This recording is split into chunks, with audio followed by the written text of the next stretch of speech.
Hey, what is up everybody, Blades for here, and today for you guys another video of Persona 5X. Inside today's video guys, we're going to be going ahead and going over the new 4-star who's going to be releasing in the 2.0 update, Riko Tanemura. Now this character is a Navi as well, and one of the main options that a lot of people are using for Velvet trials. So if you guys are interested in the video, be sure to sit back, relax, and enjoy the video. As always, hit that like button, hit the subscribe button, and let's dive straight in.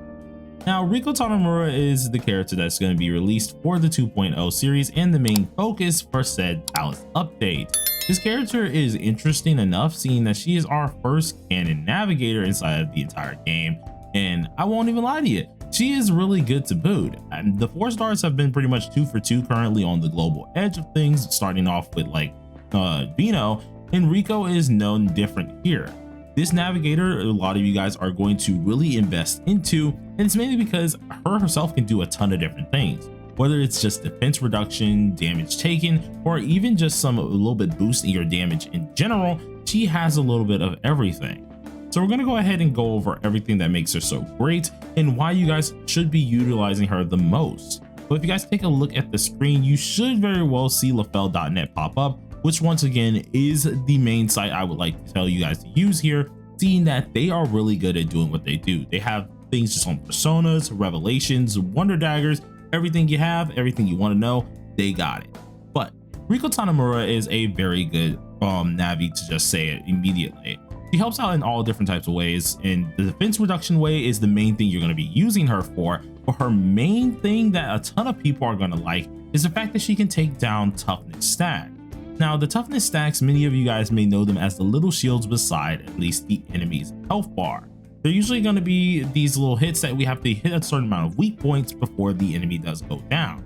Well, at her A0, every time an ally attacks or acts a couple times, the weak point of the enemy with the highest down gauge is going to be exposed. This is pretty much telling you if there is a shield that says 3 on there, every time we get at least 3 acts, it's automatically going to break that said shield, or at least take one of the gauges down. Alongside of this, the weak point itself does deal a damage taken increase by 6%, and if it is broken after being attacked once, then she's able to get 2 of her own instacks or intel instacks that will allow her to pretty much get more of these buffs for her whole character. With these said stacks, the weakness damages and normal damages down gauge will end up decreasing by 1 point, and additionally an extra point decrease will happen when she does have 8 stacks of this intel. So the more stacks that she ends up having in her kit, the better, and you're going to see this a lot more with her 4-star weapon, which one of them do come for free as an event weapon, and then the 5-star weapons are going to be crazy as well. For this character though, we are going to get her for free inside of the story, so if you can't pull her, don't worry, you should be able to get her for free as well. But if she is in the banner, which should be for Cord, you will be able to get multiple dupes of this character, and she's insanely good just like Vino for these said dupes. We go ahead and take a look even further down with her awarenesses. You can see that she's able to start off the battle with some weak points on enemies with the highest down gauge, meaning she's automatically taking down their shield. Then of course with the A2, after casting Gentle Drizzle, which is one of her moves being the skill 3, it also will allow you to have a weak point on the enemy with the highest down gauge exposed as well, meaning you can take that down even further. Then as we go up, you can see kind of the common thing that's going to happen here. She's able to take down even more weak points even on highlight casting. And in the A6, as long as she has a ton of speed here being 100 or higher, every 15 extra points, she's then able to reduce an action up to 4 different reductions. So let's say you ended up using the skill 3. Well, you would think it's going to come back later on in like 8 or 12 actions, but it could possibly come back even faster than that, seeing that of course she's able to take those action points down and come back to the fray immediately. This character does this quite often, and she makes it very known that with her kit, AoE spamming is going to be a high tier thing. A lot of people are going to be waiting on Futaba, and some people did not summon for Phoebe.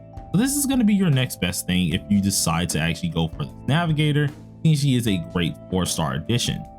But now we've at least talked about her awarenesses and as well as her kit a little bit, let's talk about her skills. As you guys can see on the skill counter immediately, she has these 3 ones being Crimson Shadow Arts, skill 1, Illusion of Plume Blossoms being the skill 2, and Gentle Drizzle.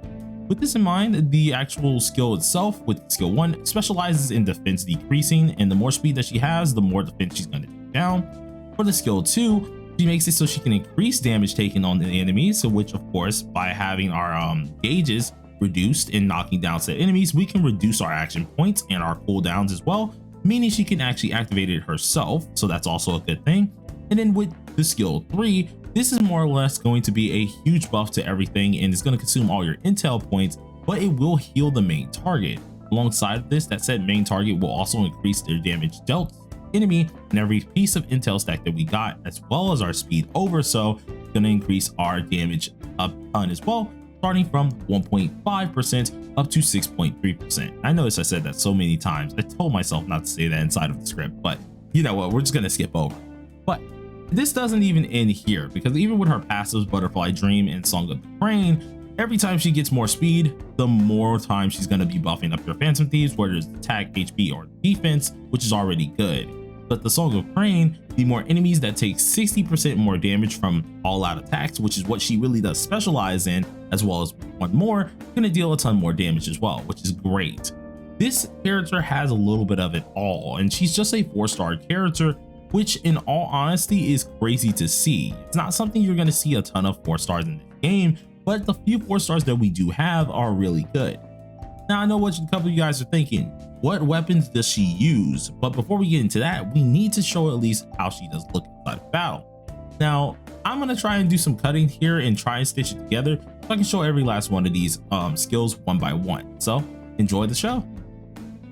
Starting with the Navi animation, we are gonna go ahead and check out the first skill. She pops up on a little swing set by itself. And with the first skill, it looks something like this. It's an AoE debuff immediately where she tosses out her umbrella, gathers some petals, and you do get a nice defense down on the enemy. This defense down is about 42.6% for me currently, and it is very helpful. And just like stated before, they do have that 60% one more action on them as well. So if we do a one more or a knockdown for an all-out attack, we're getting 60% extra damage.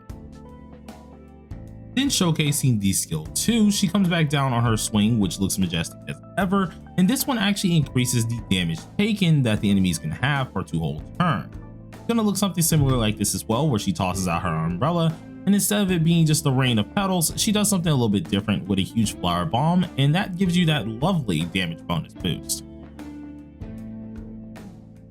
Then lastly, the skill 3 comes back down on her swing set once again, but this one is more of a buff. Once we go ahead and use our intel stacks, we can click our main target that we want to go ahead and heal, which she ends up doing this animation with a flower behind us, and it heals the main target while giving our entire team a lovely buff as well. But now if we went over this, let's go ahead and check out her weapon. So immediately going over and just scrolling to this character, she does have 3 different weapons that you could possibly use on her, one of them being a actual event weapon that we're going to get very early, and the other 2 is just going to be her regular 4-star weapon and her 5-star weapon. Now currently on TW we do have another Riko, so don't pay attention to some of these guys weapons like this one, because that's going to be for a different Riko. But for this one, we're mainly going to be talking about her specific ones. Her 5-star weapon being the Night Wings of Sky, the one I'm currently wearing, it increases her speed, which is a very valued factor. And in every 2 weak points that ever get broken, it will grant an extra intel stack. So the more times you can break the weak points on the enemy, the more times you can get these stacks, which will allow you for a bigger buff. But instead, this whole weapon does not end right here. At the same time of this actual buff that we end up getting, all allies are gaining a 6% damage boost for 1 whole turn.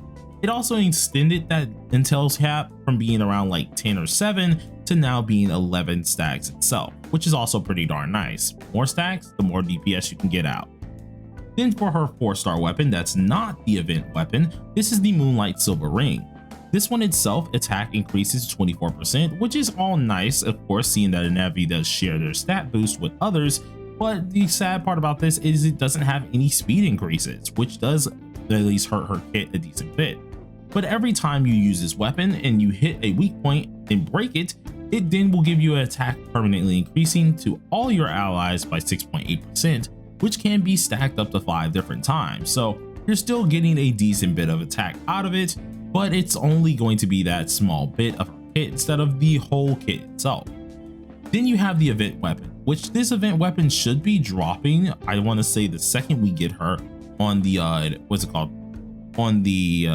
release of this whole deal, which should look something like this. This one itself is called the Plume Blossom Legend. The good part about this one is once it is maxed out, which from the event we will get maxed out, it increases your speed by 8.5%. Every time, of course, we hit a weak point and break it, all allies will then gain these said effects immediately. For 2 turns, you get 13% extra attack, 20% defense, or a 13% HP with that said defense at the same time. And then based on the amount of intel stacks that she should have, she has a fixed chance of having 10% to gain 1 intel stack. So no matter what's going to happen, you're going to get a little bit of everything out of this. She could either give you an attack buff, a defense buff, or even give you a HP buff. Just depends on what she feels like it, and all of which do help out your characters immensely. So this 4-star weapon is going to be very, very worth it. You guys want to know if you should go for the 5-star weapon? It's not going to be too needed, but having it is still pretty darn decent. But you don't have to break your back for getting it. The 4-star weapon here being the event weapon is going to be more than enough. And now we've talked at least a little bit about her weapons, and we've already went over her skills. Her card set is where a lot of people are going to be looking forward to. Now currently on TW, I have her wearing this, but this was because I accidentally got rid of her main card set. And at the time on global, we won't have the said card set that you need to have. But the one that you want to have is going to be this one. This is the dedicated Navi set here, which is very, very good. It's called the Resonance, or at least the Resolve and Work set, in which both of these are very interesting. The Work set being the 4-piece immediately increases her HP by 12% for the 2 set, and then the 4 set itself increases all allies HP, attack, and defense percentage by 8%, which is already nice. I think a better way of showing this is actually going to be showing on the lafel.net site as well, but let me pull that back up for you guys.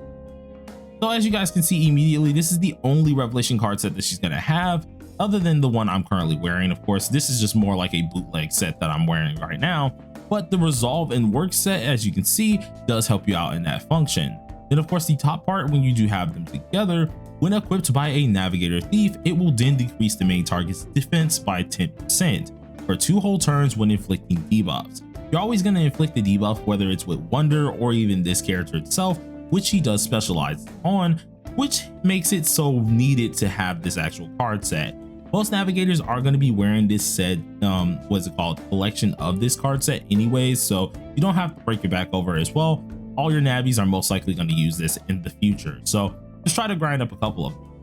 As for main stat options, if you did want to prepare this ahead of time, you might want to go ahead and follow this one. I think Riko is the main character. I need to go back and revise her kit essentially to have a definite answer of which ones to have for her main options and her sub options. So give me about a week or 2 and I'll have a new guide coming out for that as well. But with all of this covered here, you guys should be all prepared for Riko's release when she does come out on the global side of things. She's a really good Navi, and if you don't have a 5-star Navi like Phoebe, this is going to be your next best thing. She's going to help a lot of people get through Velvet Trials easily, as well as get through anything you want to get through, whether it's even SOS or Guild Boss. So try to invest into her a lot. But thank you guys for listening to me today. Have a wonderful one. Peace.